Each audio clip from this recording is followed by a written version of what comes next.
Effect of errors. तो ये क्या है, ये मैंने एक फॉर्मेट बना दिया है जिससे आपको डिटेल में समझ में आ जाए कि जब भी आपके एरर हो तो आपको किस तरीके से कौन सा रूल फॉलो करना है कि आपकी ट्रांजेक्शन्स बिल्कुल सही हो जाएं। ठीक है, तो क्या करना है, effect of error, rectification of error is to be made on. तो किस पे आप रेक्टिफाई करेंगे अपनी ट्रांजेक्शन्स को।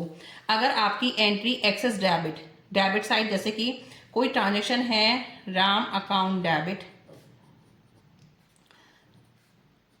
टू कैश अकाउंट,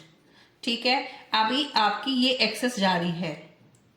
ये एक्सेस जा रहा है, तो इसे क्या कर देंगे, आप इसको क्रेडिट कर देंगे, क्रेडिट करेंगे, और वो भी जो डिफरेंस अमाउंट से, ठीक है, जो भी अमाउंट में गड़बड़ हो रही है, एक्सेस क्रेडिट, क्रेडिट एक्सेस है, debit side of the difference, तो डेबिट साइड आ जाएगा वो भी डिफरेंस के साथ, लेस डेबिट, अगर डेबिट साइड ही शॉर्ट है, ये आपने की नहीं है, debit side by the difference, तो डेबिट साइड ही आएगा, और डिफरेंस से credit side,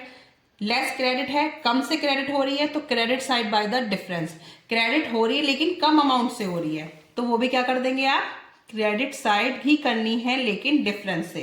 debit omitted, debit में डालना ही भूल गया है तब सिंपल एंट्री होगी, ये डेबिट ओमिटेड है तो इट मीन्स उसने नहीं की है, तो debit side by the amount omitted, जो अमाउंट वो डालना भूल गया है वो आप डेबिट में ही रखेंगे।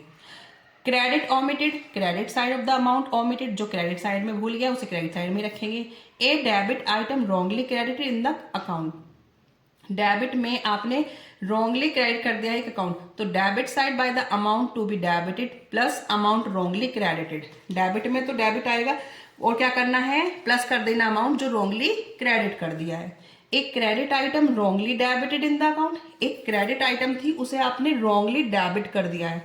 Credit side by the amount to be credited, credit side amount by the amount to be credited plus amount wrongly debited, उसको भी अमाउंट को प्लस करेंगे जो आपने रॉन्गली कर दिया है। तो आप इन रूल्स को फॉलो करेंगे तो आपकी ट्रांजैक्शन बिल्कुल सही बैठेगी। एक आपकी क्या होगी, किस तरीके से करेंगे, एक करेंगे जो करेक्ट एंट्री है,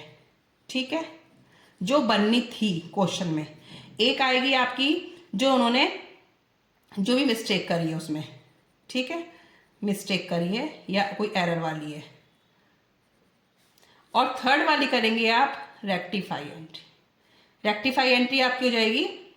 ये वाली, इसमें आप क्या करेंगे, इन जो दोनों को देख के, ये तो करी नहीं है और जो गलती से कर दी है, फिर रेक्टिफाई उसे करेंगे, और वो भी आप इन रूल्स को फॉलो करके, ठीक है। तो ये रूल्स एक बार आप अच्छे से दोबारा से समझ लेना, तब आपको समझ आ जाएंगे, तब क्वेश्चंस करना।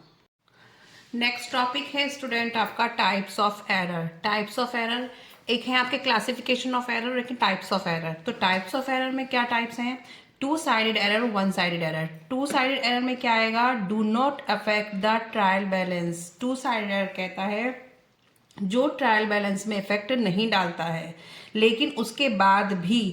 बाद भी आपका आंसर नहीं आ रहा है, तो आपकी कहाँ गड़बड़ होगी, रिकॉर्डिंग में, पोस्टिंग में, एरर ऑफ प्रिंसिपल में, कंप्लीट ओमिशन, कोई चीज को आप भूल गए हैं, ठीक है। तो इसका क्या है, ये आपने कहीं गड़बड़ की है, इसका ट्रायल बैलेंस पे कोई फर्क नहीं है। लेकिन अगर आपके वन साइडेड एरर है with the affect of trial balance, और आपका सब कुछ सही है, सब कुछ आपने सही बनाया है, उसके बाद आपका ट्रायल बैलेंस मैच नहीं हो रहा है, तो आपकी गड़बड़ क्या है, आपने कहीं भी जो भी आपका डिफरेंस जो आता है डेबिट और क्रेडिट का ट्रायल बैलेंस में, तो वो जो डिफरेंस आया उसे हम खोलते हैं सस्पेंस अकाउंट से, और सस्पेंस अकाउंट जब भी आता है